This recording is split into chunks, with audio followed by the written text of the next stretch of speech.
जब आप face cam video record करते हैं तब तो आप माइक की डिस्टेंस प्रॉपर रखते हैं, यानी कि जैसे कि अब उदाहरण के तौर पर ये माइक है, तो अब इस माइक को आप यहाँ कॉलर में लगाएंगे तो इतनी दूरी रहेगी, इससे कि आपकी पॉप अप साउंड इसमें रिकॉर्ड नहीं होगी।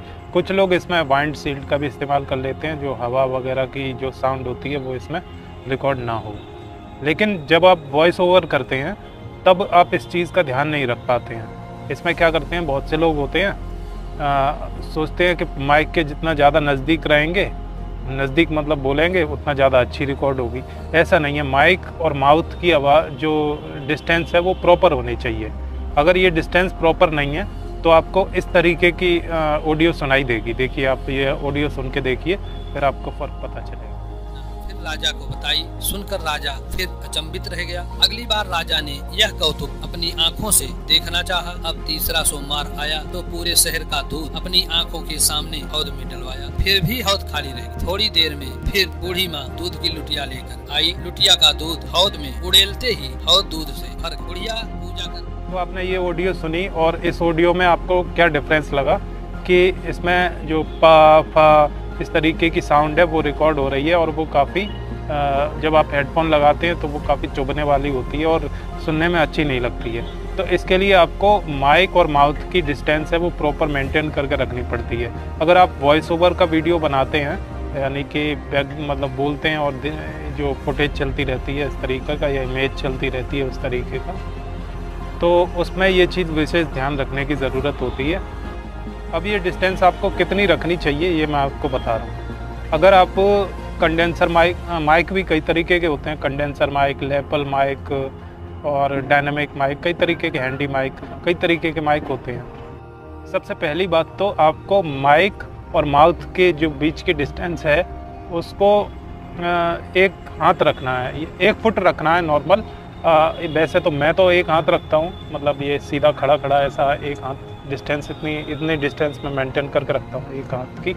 अगर मैं वॉइस ओवर का वीडियो रिकॉर्ड करता हूँ तो मतलब आप देख सकते हैं इतनी रखता हूँ। अगर मैं इससे पास बोलूँगा तो फिर जो पॉपअप साउंड है वो रिकॉर्ड होने लगेगी, उससे वीडियो की जो ऑडियो क्वालिटी है वो काफ़ी डिस्टर्ब हो जाएगी। तो इस दूरी का आप विशेष ध्यान रखें। अगर आपको नहीं मालूम है तो 1 फुट आप देख लीजिए, ऐसे मतलब 1 फुट की दूरी आप इसमें रख सकते हैं। 1 फुट की दूरी में क्या है कि आपकी ऑडियो एकदम क्लियर रिकॉर्ड होगी। अगर आप वॉइस ओवर का वीडियो रिकॉर्ड कर रहे हैं तो नॉर्मल, अगर आप मैं जैसे रिकॉर्ड कर रहा हूँ इस तरीके का कर रहे हैं तो आपको यहाँ कॉलर में लगा लेना है। और पहली बात। अब दूसरी बात, एक बार आपने टेस्ट भी कर लेना है। अगर आप पहली बार यूज कर रहे हैं तो उसमें आप पहले मतलब थोड़ा सा ऑडियो 1 मिनट का रिकॉर्ड करके देख लीजिए, उसको टेस्ट करके देखिए क्या वाकई में इसमें पॉपअप साउंड रिकॉर्ड हो रही है या नहीं। तो उसके बाद आपको पता चल जाएगा। 2 बातें आपको याद हो गई।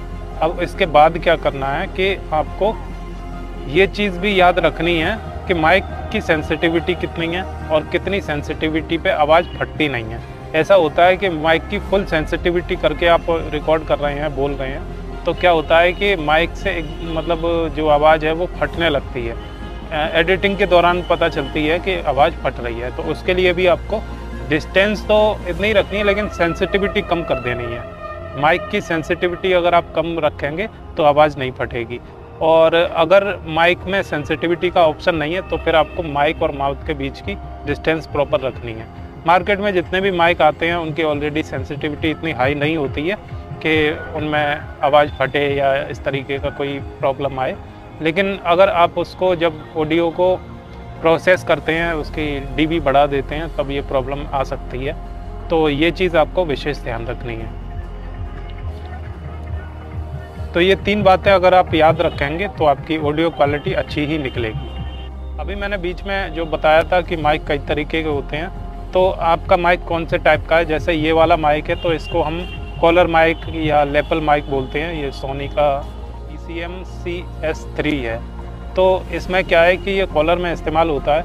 इसको हम ये स्टीरियो माइक है, मोनो नहीं है, मतलब एक स्पीकर इधर लगा हुआ है, एक स्पीकर इधर लगा हुआ है। तो ये अच्छी क्वालिटी की साउंड देता है। तो मेरी अगर आप ऑडियो सुनेंगे तो आप उसमें देखेंगे कि कहीं भी पॉपअप साउंड का इशू नहीं रहता है। तो फाइनली मैं फिर से बताना चाहूँगा कि माइक और माउथ के बीच की डिस्टेंस आपको प्रॉपर मेंटेन करके रखनी है।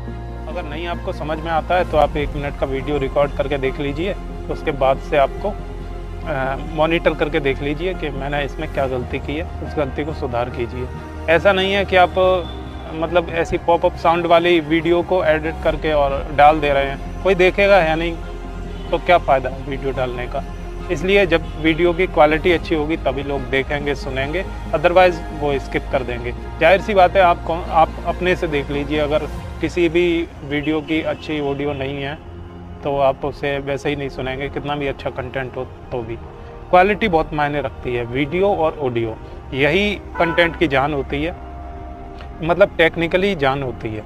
अब कंटेंट तीसरे नंबर पर है तो तीसरे नंबर पर कंटेंट बहुत ज़्यादा मायने रखता है, लेकिन कभी कभी ऐसा होता है कि आदमी कुछ भी बोलता जा रहा है, लेकिन अगर ऑडियो क्वालिटी बहुत अच्छी है, डेप्थ के संग है, प्रॉपर बेस टेबल मेंटेन है, रिवर्ब प्रॉपर अप्लाई किया है, तो लोग सुनते ही रह जाएंगे। तो मुझे उम्मीद है दोस्तों आपको ये वीडियो हेल्पफुल लगा होगा। अगर हेल्पफुल लगा हो तो इसे दूसरों के साथ भी शेयर करें, और आप चैनल पर नए हैं तो आप हमारे चैनल को सब्सक्राइब कर सकते हैं। इसी तरीके के आप टिप्स मैं आपको आगे भी देता रहूँगा, और भी टेक से रिलेटेड जो वीडियोज़ हैं वो भी आपको मिलते रहेंगे। तो मिलूँगा एक और नए वीडियो में, तब तक के लिए नमस्कार, खुश रहिए, अच्छे रहिए।